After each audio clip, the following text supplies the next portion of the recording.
Magkano nga ba ang nagastos ko papunta dito sa Japan? Hi guys! Ako nga pala si Judy, isang factory worker dito sa Japan. At 1 year and 2 months na tayo sa Japan. Matagal na nga pala maraming nagtatanong sa akin kung magkano raw ang nagastos ko sa pag-a-apply pa Japan. Kaya ngayon sa pamamagitan ng video na ito ay malalaman nyo kung ano-ano nga ba ang mga ginastos ko bago makapunta ng Japan. Simulan natin sa mga requirements. Tulad ng palagi kong sinasabi, bago kayo tuluyang mag-apply papunta dito sa Japan, ay siguraduhin yung kumpleto ang mga requirements ninyo nang sa gayon ay mabilis kayong malaline up at maging priority ng mga agency.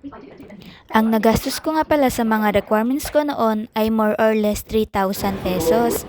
Pero iba-iba nga pala yan, lalo na kung meron na kayong mga readily available na mga requirements katulad ng mga diploma, TOR, SSS attachment, pag-ibig, at iba pang mga government-issued IDs.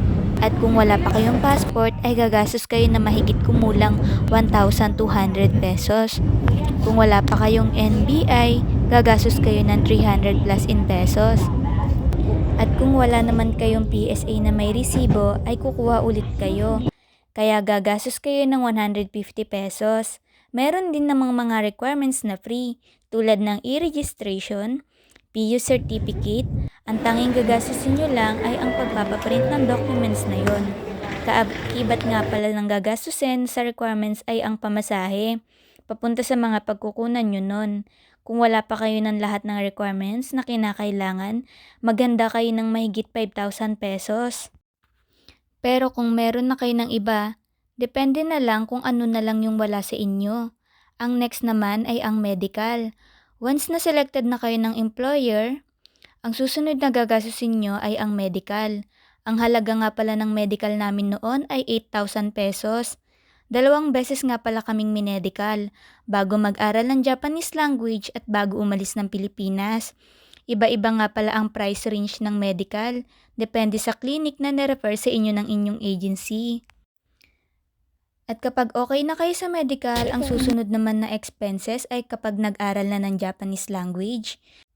Nagbayad nga pala kami sa school ng 3,000 pesos mahigit para sa libro at uniform. At kapag nag-aral na pala kayo ng Japanese language, ay kailangan makahanap kayo ng apartment na malapit sa pag-aaralan nyo. Dahil hindi nga nila inaalaw na mag-uwian kayo sa araw-araw dahil hassle nga sa biyahe. At syempre, pag pinatawag kayo ng agency nyo ay mabilis lang din kayong makakapunta. At kapag nag-apartment kayo, syempre shoulder nyo rin yung kuryente, tubig. At medyo pricey nga rin pala yung nakuha naming apartment nun. 2,500 per head, kaming mga magkakagrupo. Monday to Friday nga pala ang pasok sa school. Kaya every Friday ng gabi ay bumabiyahe na ako pa uwi ng Bulacan. At kapag Lunes naman ng madaling araw ay bumabiyahe na ako papunta ng school. At 4 months nga kaming nag-aral ng Nihongo kaya ang binayad ko rin sa apartment nun ay 10,000 pesos.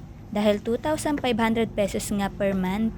Bukod pa nga yung tubig at kuryente. Ang mga susunod na expenses ay nakadepende na kung paano kayo gumastos, tulad ng food at transportation allowance habang nag-a-apply kayo. Sa buong pag-a-apply ko sa Japan ay siguro ang nagastos ko nga ay 80,000 pesos, kasama na ang maleta, mga pagkain at gamit na dadalhin ko sa maleta. At nagbaon nga din pala ako ng pocket money. Nagbaon nga pala ako ng 20,000 yen. Kapag i-convert mo sa Pinas ay 7,800 pesos. Kaya kung ikaw ay nagbabalak mag-apply pa Japan, kailangan magsimula ka na rin mag-ipon dahil bukod sa hindi biro ang magtrabaho dito ay hindi rin biro ang gagastusin kapag nag-a-apply. Kaya naman habang nagtatrabaho ko sa Pilipinas noon ay sinabayan ko nga ng business, which is yung iPhone paluwagan, cash paluwagan, pagtitinda ng ukay, pagtitinda ng beauty products at ibang foods. Kaya nakaipon din ako ng sapat na pera para sa pag-a-apply ko pa Japan dahil ito nga yung dream country ko. Magiging worth it din naman lahat ng nagastos mo lalo na kung nasa Japan ka na. At kung kayo ay may tanong pa ay comment nyo lang dyan sa baba at sasagutin ko yan sa abot ng aking makakaya. Pauwi na nga din pala kami ng Takaoka galing Toyama. So yun lang, hanggang dito na lang. Salamat sa panonood guys! At bago nga pala ang lahat, papollow naman ako ng aking FB page, Judy in Japan. Salamat! See you in my next video!